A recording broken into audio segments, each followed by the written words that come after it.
सम्पूर्ण नमस्कार।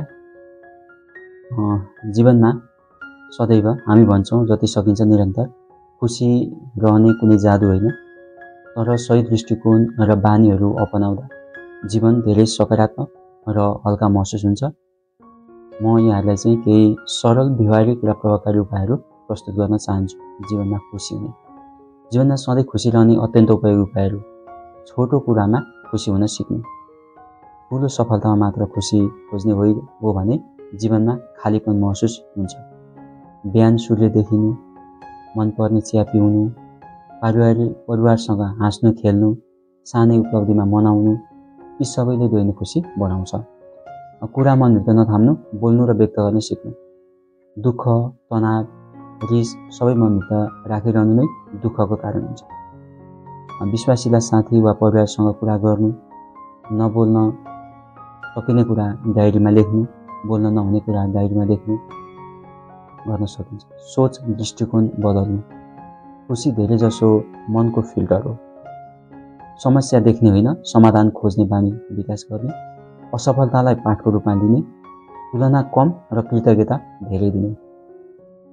सकारात्मक मानिससँग समय बिताउने। नकारात्मक सोच भएका मानिससँग बस्दा ऊर्जा घट्छ। उत्साह दिने व्यक्तिहरू, प्रेरित गर्ने भिडियो, पुस्तक, नकारात्मक कुराबाट दूरी बनाउनु। रोजगारी पढाइ जति महत्त्वपूर्ण, आफ्नै समय पनि त्यति नै महत्त्वपूर्ण।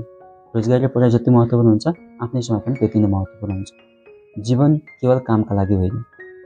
हिँड्न, सङ्गीत, फिल्म, घुमफिर, आफ्नै रुचिका साना साना कुराहरू गर्नुभयो भने तपाईँको मन ताजा रहन्छ र खुसी पनि वृद्धि हुन्छ।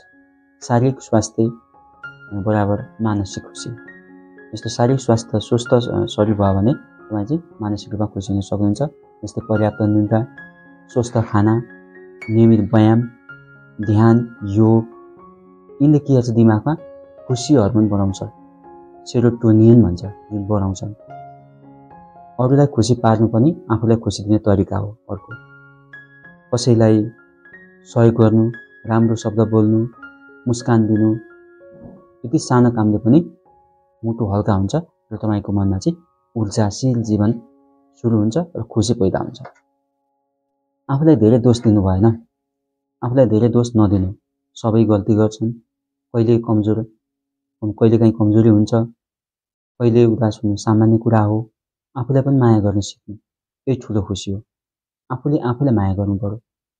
संक्षेपमा निष्कर्षमा, खुसी बाहिर होइन, मनको बानीमा छ।